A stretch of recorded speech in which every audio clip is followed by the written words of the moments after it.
ଅଧ୍ୟାପକ ଗୌରହରି ମହାନ୍ତିଙ୍କର ଆପଣଙ୍କୁ ପାଦଛୁଆଁ ପ୍ରଣାମ। ଆପଣଙ୍କ ଲେଖାକୁ ଏ ଜାତି ସ୍ମରଣ କରୁ ନିରନ୍ତର। ଆପଣଙ୍କ ନୃତ୍ୟ ଆହ୍ଲାଦିତ ଆଣେ ଏ ଜାତିର ହୃଦୟ କନ୍ଦର। ଆପଣଙ୍କ ବିଚାରକୁ ଏ ଜାତି ସମ୍ମାନ ଜଣାଉଛି ବିଧାନରେ। ଆପଣଙ୍କ ଚିକିତ୍ସା ସେବାକୁ ଏ ଜାତି ସ୍ମରୁଥାଉ ଅବେଳରେ।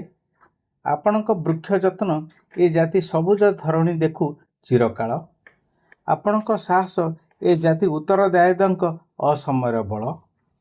ଆପଣଙ୍କ ପ୍ରଶାସନିକ ନିଷ୍ଠାକୁ ଏ ଜାତି ସ୍ମରୁଥାଉ ସଦାକାଳ। ଆପଣଙ୍କ ବକ୍ତବ୍ୟରୁ ଏ ଜାତି ଶିକ୍ଷା ନେଉ ମନ୍ତ୍ରମୁଗ୍ଧ ସଭାସ୍ଥଳ। ଆପଣଙ୍କ ମୌନତାକୁ ଏ ଜାତି ଧୈର୍ଯ୍ୟ ପରାକାଷ୍ଠାର ମାନ୍ୟତା ଦେଉ। ଆପଣଙ୍କ ପ୍ରେରଣା ଏ ଜାତିର ଯୁବପିଢ଼ିଙ୍କ ଶୀର୍ଷ ସଫଳତା ହେଉ। ଆପଣଙ୍କ ସଫଳତା ଏ ଜାତିକୁ ରୂପ ଦେଉ ଉତ୍ସର୍ଗୀକୃତ ତ୍ୟାଗରେ। ଆପଣଙ୍କ ଶପଥକୁ ଏ ଜାତି ସଂକଳ୍ପର ରୂପ ଦେଉ ବିଶ୍ୱ ଦରବାରରେ। ଆପଣଙ୍କ ମତ ହେଉ ଏ ଜାତିର ଐକ୍ୟ ସଂହତିର ସୁରକ୍ଷା। ଆପଣଙ୍କ ବାଦ ହେଉ ଏ ଜାତିର କାରଣ ବ୍ୟାଖ୍ୟା। ଆପଣଙ୍କ ଦୀକ୍ଷାରୁ ଏ ଜାତି ଗୁରୁ ଶିଷ୍ୟର ପରମ୍ପରା କରୁ। ଆପଣଙ୍କ ସରଳ ଜୀବନକୁ ଏ ଜାତି ଆତ୍ମିକତାରେ ଗ୍ରହଣ କରୁ।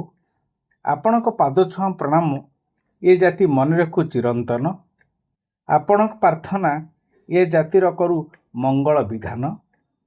ଆପଣଙ୍କ ଶିକ୍ଷା ଏ ଜାତି ପାଇଁ ସୃଷ୍ଟି କରୁ ଶତ ଶତ ବକୁଳବନ। ଆପଣଙ୍କ ପରୀକ୍ଷାରେ ଏ ଜାତି ପାଇଁ ଆଉ ଏକ କୋଣାର୍କ ଗଢ଼ିବାର ପଣ। ଆପଣଙ୍କ ରୁଚିକୁ ଏ ଜାତି ଗ୍ରହଣ କରୁଛି ସର୍ବଜନତାରେ।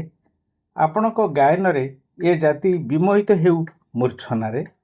ଆପଣଙ୍କ ମହାମନ୍ତ୍ର ଜାତିର ମନକୁ ଇଷ୍ଟଦେବଙ୍କ ପାଖରେ ନେଉ ଶରଣ। ଆପଣଙ୍କ ପୁଣ୍ୟଫଳ ଏ ଜାତିର ବଳିଷ୍ଠତାର ଦେଉ ପ୍ରମାଣ।